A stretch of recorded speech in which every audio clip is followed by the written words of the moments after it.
My son sold his father's company for $45 million without telling me. 3 days later, when I finally opened the safe deposit box at the bank, he went completely silent. Because inside, there was a document he never knew existed. I'm Eleanor Whitmore, and I'm 63 years old. For the past 40 years, I watched my husband Richard build Whitmore Industries from nothing into one of the most respected manufacturing companies on the East Coast. We started in our garage in 1984, just the two of us, working 16-hour days and eating instant noodles for dinner. Richard was the face of the company, the CEO everyone knew and respected. But what most people didn't know was that I was there for every decision, every contract, every late-night crisis. I wasn't just his wife. I was his partner. When Richard died from a sudden heart attack last year, my world collapsed. We were supposed to retire together, travel to all those places we'd bookmarked in our travel magazines. Instead, I found myself alone in our house, surrounded by 40 years of memories and a grief so heavy I could barely breathe. Our son, Marcus, seemed devastated too. He was 35, ambitious, and had been working at the company for 10 years as vice president of operations. At the funeral, he held my hand and whispered, "Don't worry, Mom. I'll take care of everything. Dad would want me to run the company now. You just focus on healing." I believed him. I trusted him completely. For the first few months after Richard's death, Marcus was attentive. He'd call me every Sunday evening at 7 p.m., ask how I was doing, tell me about the company. "Things are running smoothly, Mom. Dad built something incredible. I'm just trying to honor his legacy." His words were comforting.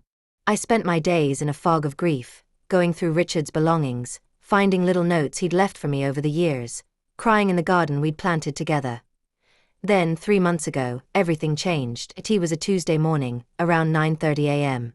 I was having coffee in the kitchen when Marcus showed up unannounced.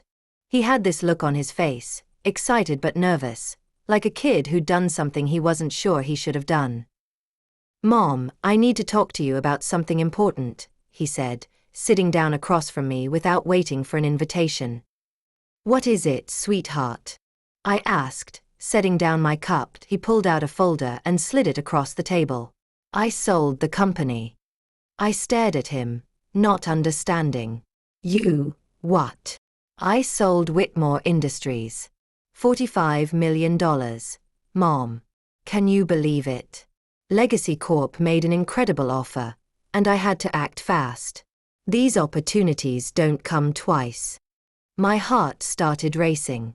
"Marcus, what are you talking about? You can't just sell the company. That was your father's life work. That was Dad's life, Mom. Not mine. And honestly, not yours either." His tone shifted, became colder. "Look, I know you helped Dad in the early days, but let's be real. You were basically his secretary. Dad was the genius behind everything. And now that he's gone, I'm the one who's been running things. I'm the one who made this deal happen." I felt like I'd been slapped. "Secretary. Marcus, the deal is done, Mom. Papers are signed. The money's being transferred to my account this week. I'm finally free to do what I want with my life. Maybe start something new, something that's actually mine." He stood up, straightening his expensive suit jacket. "I'll make sure you're taken care of, obviously. I'm thinking a nice monthly allowance, enough for this house and your expenses. You don't need to worry about anything." He left before I could find words. I sat there in shock, staring at that folder, my hands shaking. My son, the boy I'd raised, the child I'd sacrificed so much for, had just erased 40 years of my life in a single conversation. And worse, he'd done it without any hesitation, without any guilt. That evening, I couldn't sleep. I kept thinking about Richard, about everything we'd built together. Around 2 a.m., I remembered something.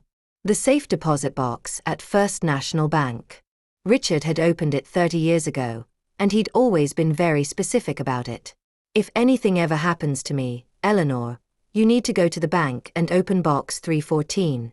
Everything important is in there. Promise me you'll do that first, before anything else. I'd promised. But in the chaos of grief and funeral arrangements, I'd completely forgotten. The next morning, at exactly 9 a.m. when the bank opened, I was standing at the door. The manager, Mrs. Patricia Chin, recognized me immediately. She'd known Richard for decades. "Mrs. Whitmore, I'm so sorry for your loss. How can I help you today?" "I need to access my husband's safe deposit box. Box 314. Something flickered across her face. "Of course. Let me get the key. May I ask, has anyone else tried to access this box recently?" "No, why would they?" She hesitated. "Your son was here yesterday. He seemed very interested in accessing it, but he didn't have the proper authorization. Only you and your late husband were listed on the access." My stomach dropped. Marcus had tried to get into the box. That meant he knew, or suspected, there was something important inside. Mrs. Chin led me to the vault, and with shaking hands, I unlocked box 314. Inside was a large manila envelope, thick with documents. I opened it right there, and as I started reading, the entire world shifted beneath my feet. The first document was the original incorporation papers for Whitmore Industries, dated May 15, 1984. The company wasn't registered under Richard's name alone. It was registered under both of our names, with a very specific structure. Richard Whitmore, 49%. Eleanor Whitmore, 51%. I was the majority owner.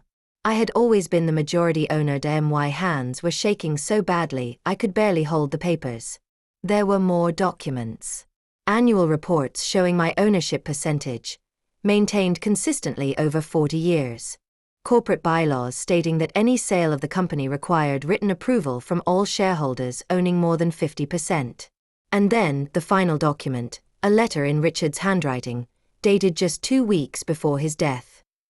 "My dearest Eleanor, if you're reading this, I'm gone, and I'm sorry I won't be there to hold your hand through what comes next. I know Marcus will try to take control of the company.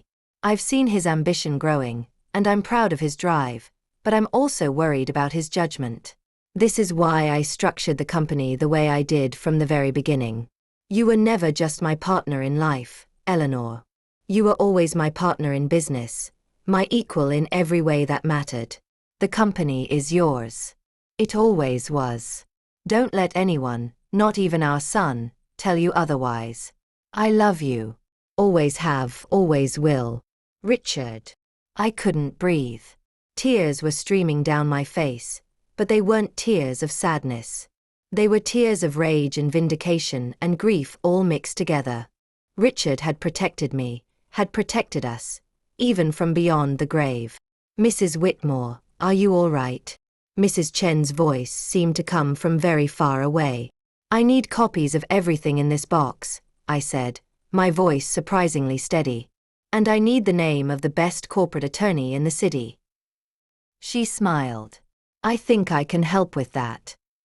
2 hours later, I was sitting in the office of James Patterson, a senior partner at Patterson & Amp, Associates, one of the most prestigious law firms in the state. I laid out everything. The sale, Marcus's words, the documents from the safe deposit box. He listened carefully, occasionally making notes. When I finished, he leaned back in his chair and smiled. "Mrs. Whitmore, this is one of the clearest cases I've seen in 30 years of practice. The sale your son executed is completely invalid. He didn't have the legal authority to sell the company without your written consent. You own 51%. He owns nothing unless you specifically transferred shares to him, which, according to these documents, you never did." "What does that mean?" "It means Legacy Corp bought a company from someone who had no right to sell it. The transaction is void. And your son? Well, he's committed fraud. Multiple counts, actually. Forging ownership documents, misrepresenting himself as the sole owner, unauthorized transfer of corporate assets." "What happens now?" "Now, we call your son and the buyers and inform them that they've been part of an invalid transaction.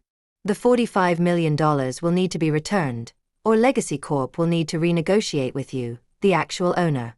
Either way, your son's in serious legal trouble. I want to be there when you call him." Mr. Patterson smiled. "I was hoping you'd say that. We called Marcus that afternoon at 4:30 p.m.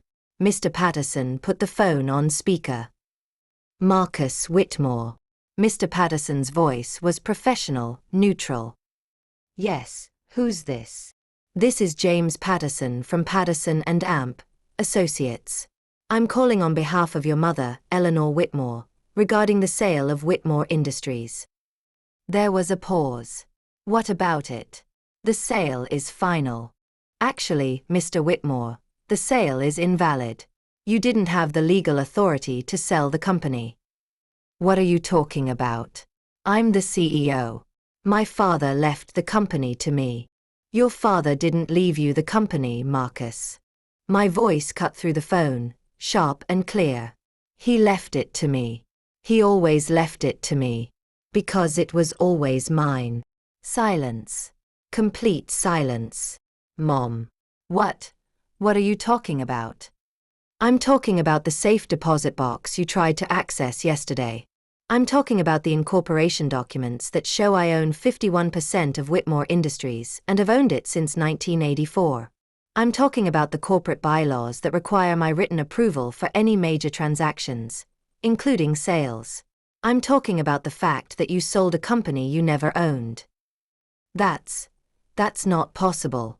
Dad said a lot of things to protect both of us. He knew you'd try something like this eventually. That's why he made sure I was protected." Mr. Patterson's voice was calm but firm. "Mr. Whitmore, you have 24 hours to contact Legacy Corp and inform them of this situation. We'll be filing an injunction to prevent any transfer of funds. You should also retain legal counsel. The fraud charges alone could result in significant consequences." "Fraud? Mom, you can't be serious. I'm your son. You called me a secretary, Marcus. You erased 40 years of my life's work in a single sentence. You sold my company without even asking me. So yes, I'm serious."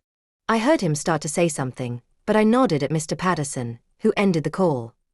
That evening, Marcus showed up at my house at exactly 7:15 p.m. I watched through the window as he sat in his car for 10 minutes, clearly trying to gather courage. When he finally knocked, I let him wait for a full minute before opening the door. He looked terrible. His face was pale, his eyes red. "Mom, please. Can we talk?" "Talk? Now you want to talk? 3 days ago, you sold my life's work and called me a secretary. I didn't know. Dad never told me you owned the company. He always acted like it was his. He acted like it was ours, Marcus. Because it was. But you were so eager to see me as just the wife, just the helper, that you never bothered to check the actual legal documents. What's going to happen to me? That depends on you. Legacy Corp is going to be very unhappy when they find out they bought a company from someone with no authority to sell it. You forged documents claiming you were the sole owner. That's fraud. You could go to prison." His face crumpled. "Mom, please. I'm sorry. I was wrong.